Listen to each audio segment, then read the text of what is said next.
If you want to see all the popular sites that will make your next trip to London unforgettable, then you could be considering picking up the Go City All-Inclusive Pass. Hi, this is Ryan and Jen from Everest Travels. Today we're going to break down our experience with this attraction pass, where we went, if we recommend it, and most importantly, if we actually saved money by buying this pass. We'll be breaking down the cost of each attraction and apply it against our overall investment. If you find this video helpful in planning your upcoming trip to London, please leave a like and subscribe for more London travel videos. Let's look at how the pass works. The all-inclusive pass is available in 1 to 10-day options. Once you activate the pass, your time period begins and the days are consecutive. You really can't take one day on and one day off, so just be ready to go to attraction after attraction after attraction once you visit your first one. After buying the pass, it will be delivered digitally, and you can link it to the Go City mobile app. Before using it, you can start to pre-book time slots for some attractions where bookings are either required or recommended in advance, like the view at the Shard. While doing your pre-planning too, take note that some attractions are listed as Explorer Pass only. For example, Shrek's Adventure. Go City sells a separate pass, the Explorer Pass, that lets you buy attraction to attraction, with 2 to 7 choice options, instead of unlimited use for a set period of time as provided in the All-Inclusive Pass. The Explorer Pass gives you options for some different activities that aren't available with the All-Inclusive, like Shrek's Adventure, the Sea Life Aquarium, and Legoland. If you do want to learn more about the Explorer Pass, you can check out our video breakdown of 4 of London's most popular attraction passes. That video is already live on our channel. Now, does all-inclusive actually mean all-inclusive? No. In fact, it's a credit package where you're allotted a max amount of credits to use during your duration, and 1 credit is equivalent to £1. We purchased a 3-day pass on our last trip, which retailed for £186. When it comes to the credit allotment, a 3-day pass has 595 max credits per adult. If you can use the pass to its full potential when spending £186, you could save up to £409 per adult, which is pretty significant. But is it really possible to save money over 3 days? Let's have a look at what we were able to do and see how much, if any, we actually saved.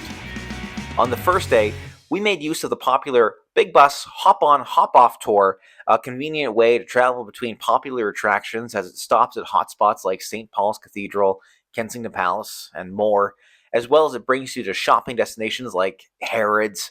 With this pass, you get 1 day of use on the Hop-On Hop-Off tour.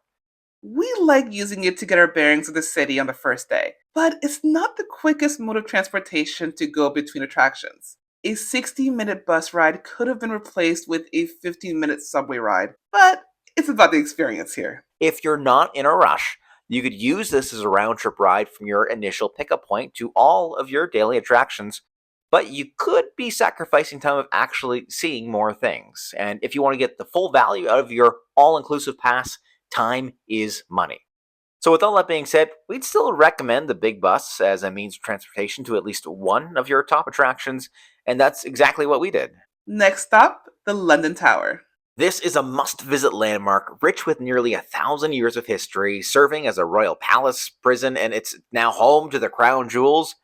You can explore different exhibits and museums throughout the grounds, including the White Tower, which features this dragon, and these old-fashioned toilets. And well, at the tower, we even got to hang out with these cool ravens.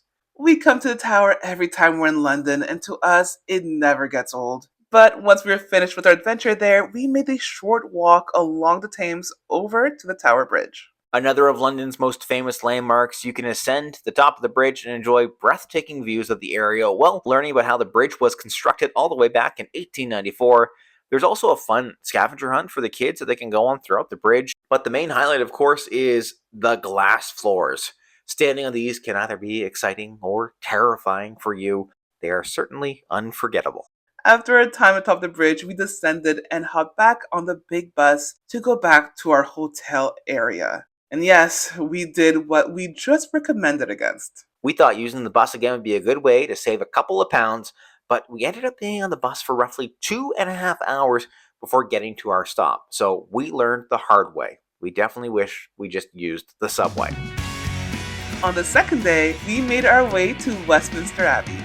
This church is the embodiment of living history, being the home to the coronation of kings and queens, royal weddings, and the resting place for hundreds of noteworthy people through history like Mary the Queen of Scots, Isaac Newton, Charles Darwin, and Stephen Hawking. The Abbey can be crowded, but it was a must see for us.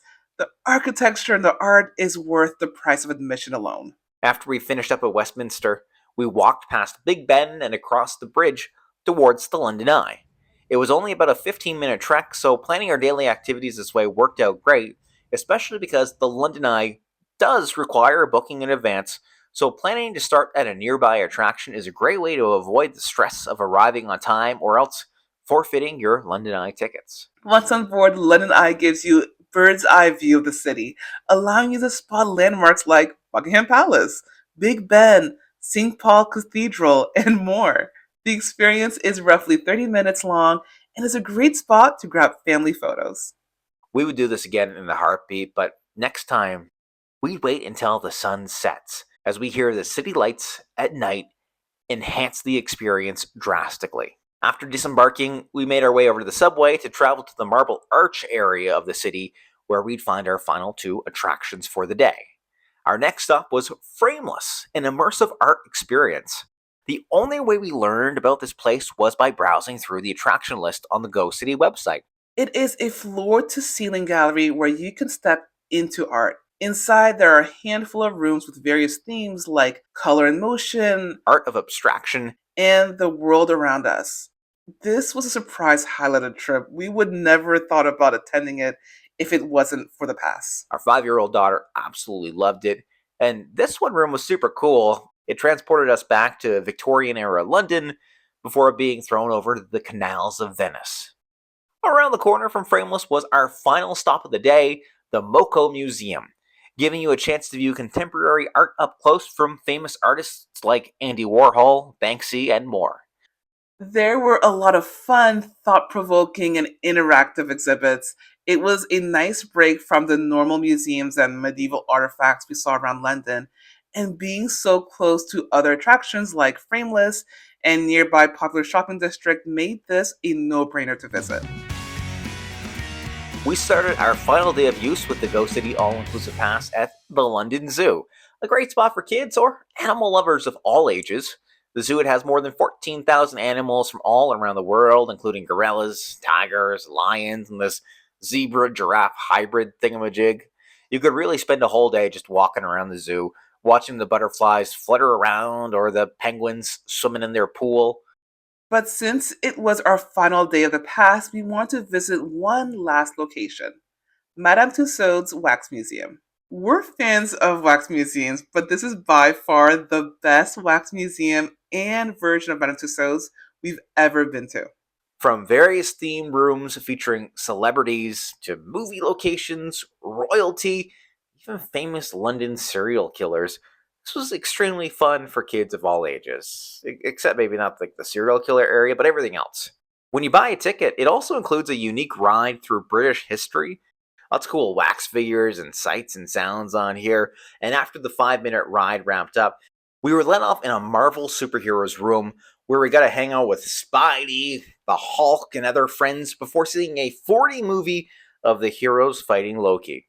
Once the movie was done, we exited through a Star Wars area featuring iconic movie locations, characters, and a spot to lay in front of Jabba the Hutt.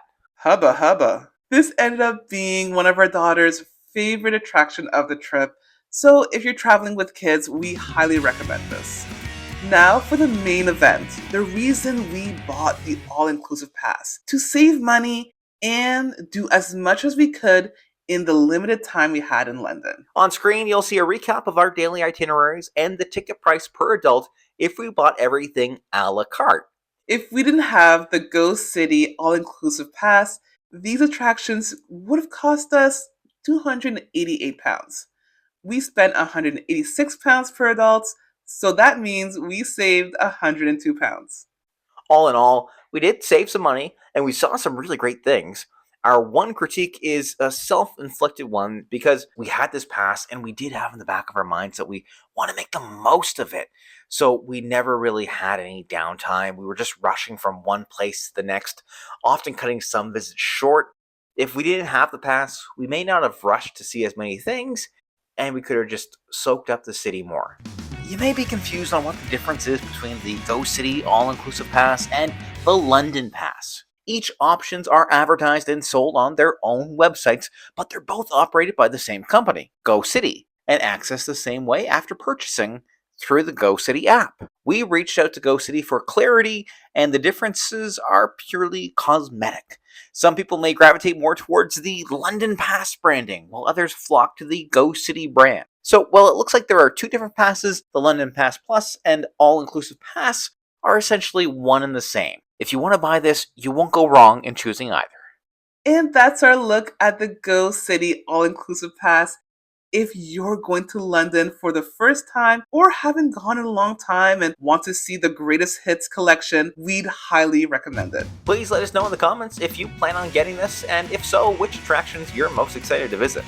And if you found the video helpful, please consider leaving a like and subscribing for more London travel videos just like this.